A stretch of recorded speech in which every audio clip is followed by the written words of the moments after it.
Hello everyone, welcome to my YouTube channel. आप सभी का स्वागत है हमारे आज के इस वीडियो में। और ये फ्रेंड्स वीडियो बहुत इंपॉर्टेंट रहने वाला है उन सभी लोगों के लिए जिन्होंने ग्रुप डी अभी ज्वाइन किया है या फ्यूचर में ग्रुप डी के लिए आप अप्लाई करना चाहते हैं।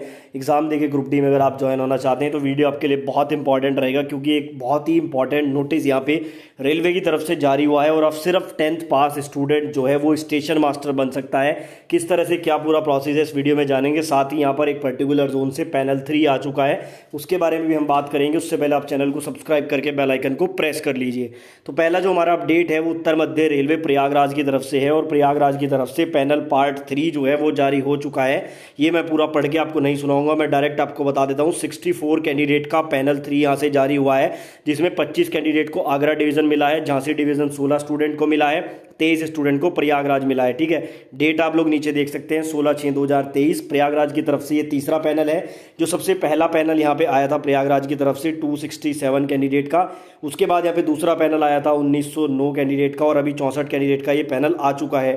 टोटल प्रयागराज से 3 पैनल जारी हो चुके हैं। आगे जो भी अपडेट होगा मैं आपको देता रहूँगा। अब आते हैं अपने मेन टॉपिक पर। रेलवे की तरफ से आप लोग देख सकते हैं 13/6/2023 यानी कि 3 दिन पुराना ये सर्कुलर है government of India ministry of railway की तरफ से। सभी जोनल रेलवे यानी कि सभी जनरल मैनेजर जितने भी जोन है उन सभी को लिखा गया है। बोला गया है amendment to para 122 of IREM volume 1 provision regarding filling up post of station master. देखो यहाँ पे बात हो रही है स्टेशन मास्टर की पोस्ट को भरने के बारे में। एक बार इसको पढ़ते हैं, उसके बाद मैं आपको सिंपल लैंग्वेज में समझाऊंगा कि इसमें पूरा क्या कहा है। देखो यहाँ से इंपॉर्टेंट हो जाता है। The matter has been review by board and it has been decided that shunting master जमादार and TNCS in level 6 may also be made eligible for promotion to the post of station master in level 6 against the 25% general selection quota. यहाँ पर तो बात हो रही है कि जो लेवल 6 में शंटिंग मास्टर होते हैं, जमादार होते हैं, TNCs होते हैं, उनको यहाँ पे 25% GDC एग्जाम के द्वारा स्टेशन मास्टर बनने का मौका मिलेगा। ठीक है, ये ग्रुप डी वालों के लिए नहीं है, आगे समझना।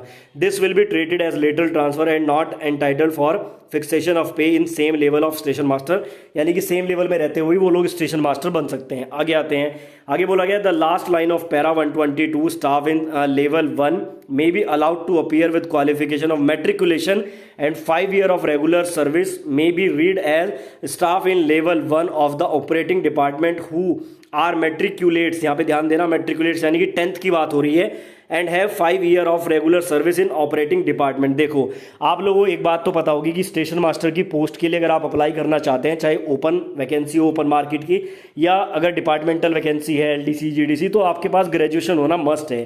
ठीक है, ग्रेजुएशन लेवल की वैकेंसी होती है। लेकिन यहाँ पे एक बड़ा बदलाव किया गया है और यहाँ पे कहा गया है कि लेवल 1 यानी कि ग्रुप डी में जो ऑपरेटिंग डिपार्टमेंट होता है, अब जैसे ऑपरेटिंग डिपार्टमेंट में आपकी पोस्ट आती है पॉइंट्समैन की, तो अगर कोई कर्मचारी लेवल 1 में यानी कि ग्रुप डी में पॉइंट्समैन की पोस्ट पर है जो कि ऑपरेटिंग डिपार्टमेंट में आता है, तो वो यहाँ पे अगर सिर्फ 10th पास है, क्योंकि देखो ग्रुप डी की जॉब होती है 10th पास।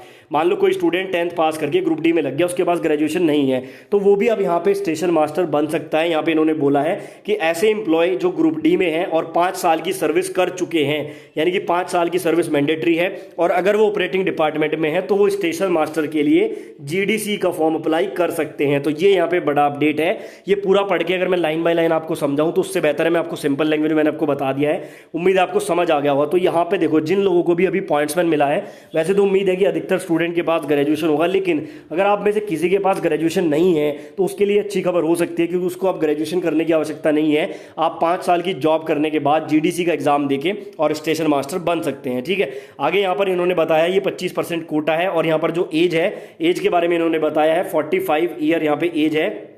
ठीक है, 45 to 50, तो एज का तो कोई बड़ा यहाँ पे इशू नहीं होता है। लेकिन मेन पॉइंट यहाँ पे ये है कि आप 10th बेस पर अब स्टेशन मास्टर बन सकते हैं। ठीक है, तो ये एक ऑफिशियल सर्कुलर रेलवे की तरफ से आया है। मैं एक और चीज़ यहाँ पे कहना चाहूँगा, लगातार आप लोग देख रहे हैं बैक टू बैक यहाँ पे रेलवे की तरफ से, मिनिस्ट्री ऑफ रेलवे की तरफ से सर्कुलर पे सर्कुलर जारी हो रहे हैं। अभी एक सर्कुलर आया था जिसमें 31 दिसंबर 2023 तक सभी वेटिंग को क्लियर करने की बात कही गई है। उसके अलावा कुछ और सर्कुलर भी आए थे, मैंने वीडियो बना के बताया था, जिसमें आपकी ओपन रिक्रूटमेंट होती है, जो ओपन मार्केट में जो वैकेंसी आती है उसका कोटा 60% करने के लिए एक सर्कुलर जारी किया गया है। अभी एक और सर्कुलर आया है।